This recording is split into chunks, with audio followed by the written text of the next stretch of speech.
আসসালামু আলাইকুম ওয়া রাহমাতুল্লাহ। প্রিয় দর্শক, কখনো কখনো মায়ের সেবা করা ফরজ, আবার কখনো কখনো ওয়াজিব। স্ত্রীর সেবা করাটা কিন্তু ফরজ। কেন জানেন?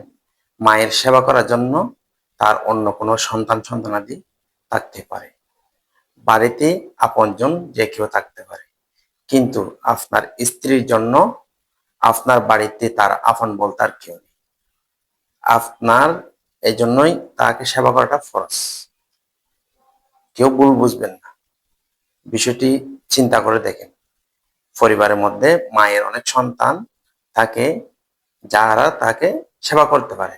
কিন্তু একজন নতুন স্ত্রী বা আপনার স্ত্রীর আপনজন বলতে একমাত্র আপনি।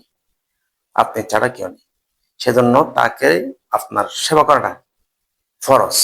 সবসময় মনে রাখবেন কথাটা।